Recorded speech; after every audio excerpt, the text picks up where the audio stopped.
नमस्कार, न्यूज प्रारंभच्या बातमीपत्रामध्ये पुन्हा एकदा आपलं सर्वांचं सहर्ष स्वागत आहे। पाहूया आताची सर्वात मोठी ब्रेकिंग न्यूज। लाडकी बहीण योजनेसाठी वळवला शिक्षण विभागाचा मोठा निधी, शिक्षण संस्था महामंडळाचा आरोप। टपावाढीचा निर्णय झालाच तर निधीची तरतूद मात्र रामभरोसे। राज्यातील हजारो अंशदानित शिक्षकांची चिंता वाढली।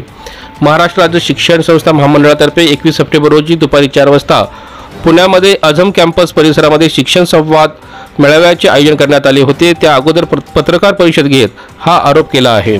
लाडकी बहीण योजनेसाठी राज्य शासनाकडून कोट्यवधी रुपयांचा खर्च केला जात आहे। मात्र या योजनेसाठी अर्थसंकल्पात प्रस्तावित केलेला शिक्षण विभाग, समाज कल्याण व आदिवासी विभाग निधी वळवण्यात आला आहे। लाडकी बहीण योजनेसाठी रक्कम खर्च झाल्यामुळे शिक्षण खात्यातील योजनांसाठी शासनाकडे निधी उपलब्ध नाही। त्यामुळे शिक्षण विभागात कंत्राटी शिक्षकांची भरती केली जात आहे, असा आरोप राज्य शिक्षण संस्था महामंडळाचे सरकार्यवाह व माजी आमदार विजय गव्हाणे यांनी गुरुवारी पत्रकार परिषदेत केला। महाराष्ट्र राज्य शिक्षण संस्था महामंडळातर्फे 21 सप्टेंबर रोजी दुपारी 4 वाजता पुण्यात अझम कॅम्पस परिसरात शिक्षण शिक्षक संवाद मेळाव्याचे आयोजन करण्यात आले होते। याबाबत माहिती देण्यासाठी आयोजित पत्रकार परिषदेत विजय गव्हाणे बोलत होते।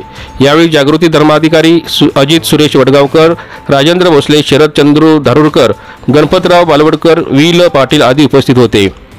यावेळी विजय गव्हाणे म्हणाले की राज्यातील मराठी शाळांचा प्रश्न गंभीर होत चालला आहे। राज्य शासनाकडून कंत्राटी शिक्षक भरती राबवली जात आहे, त्यामुळे मराठी शाळा बंद पडत चालल्या असून गरीब व दुर्बल घटकातील विद्यार्थ्यांचे शैक्षणिक प्रश्न निर्माण होणार आहेत। राज्य शासनाकडून कोणत्याही योजनेवर अव्वाच्या सव्वा खर्च केला जात आहे।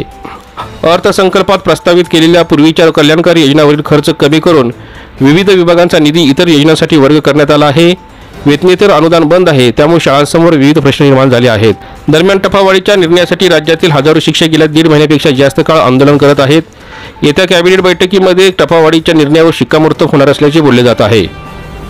पण टपावाढीचा निर्णय जरी झाला तरी पुढे निधी तरतुदीचे काय होणार हा प्रश्न मात्र निरुत्तरितच राहतो। त्यामुळे राज्यातील हजारो अंशदा अनुदानित शिक्षकांनी चिंता व्यक्त केली आहे।